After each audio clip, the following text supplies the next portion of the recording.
जो प्राचीन से चलती आ रही है और इस कथा का विशेष महत्व है। आइए बड़े भाव के साथ सभी स्मरण करेंगे। बोलिए शंकर भगवान की। एक बार एक चित्रभानु नामक एक शिकारी था। पशुओं की हत्या करके वह अपने कुटुंब को पालता था। वह एक साहूकार का ऋणी था, लेकिन ऋण समय पर न चुका सकने पर क्रोधित साहूकार ने उसको शिव मठ में बंदी बना लिया। संयोग से उस दिन महाशिवरात्रि थी। यानी एक शिकारी हो, देखो नाम हो चित्रभानु, वो हमेशा शिकार करके अपने कुटुंब को पालन पोषण कर। तो एक बार साहूकार करो सेठ करो सामान ले लो, ऋण नहीं चुकाने कारण आज के दिन महाशिवरात्रि के दिन बिना सेठ बंदी बना लियो। बंदी रहते हुए शिकारी मठ में शिव संबंधी धार्मिक बातें सुनता रहा। यानी शिवरात्रि के दिन शिव जी मंदिर में आज के दिन पूजा चलन लाग रही हो, वो बंदी बनेडो सारी भगवान श्री शंकर की कथा को दर्शन कर रही हो और कथा सुन रही हो। शिवरात्रि के वक्त की कथा भी सुनी। संध्या होने पर साहूकार ने उसे बुलाया और ऋण चुकाने के लिए पूछा तो शिकारी अगले दिन सारा ऋण लौटा देने का वचन दिया। कहे सेठ जी आज तो कोनी, लेकिन रात रात रो मने मौको देओ, दिन के मैं थारो ऋण सारो चुका देशो।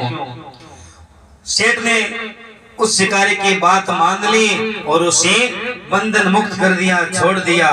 शिकारी जंगल में शिकार के लिए निकला, लेकिन दिन भर बंदी गृह में रहने के कारण भूख प्यास से व्याकुल हो उठा। सूर्यास्त होने पर वह एक जलाशय के समीप गया।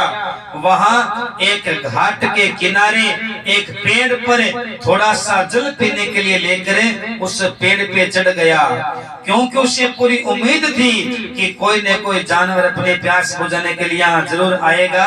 और सौभाग्य से जिस पेड़ पे वो चढ़ा था वो पेड़ बिल्व पत्र का था महाराज।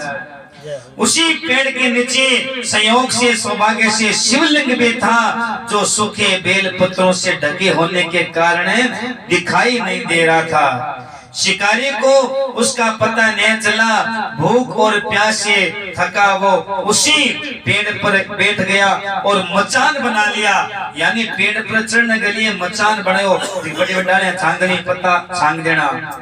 मचान बनाते समय उसने जो टहनियां तोड़ी वे संयोग से शिवलिंग पर जाकर के गिरी।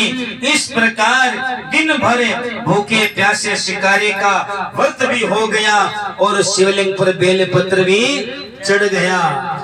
एक प्रहर बीत जाने पर एक गर्भिणी मृग यानी हिरणी तालाब पर पानी पीने पहुंची। शिकारी ने धनुष पर तीर चढ़ाकर ज्यों ही प्रत्यंचा खींची, उसके हाथ के धक्के से कुछ पत्ते एवं जल टंगा हुआ था उसकी कुछ बूंदे नीचे शिवलिंग पर जाकर के गिरी और अनजाने में ही शिकारी के पहले प्रहर के पूजन हो गए। बोलिए शंकर भगवान की जय, काशी विश्वनाथ भगवान की जय। ये प्रथम प्रहर की कथा है। ओम नमः शिवाय, ओम नमः शिवाय, हर हर भोले नमः।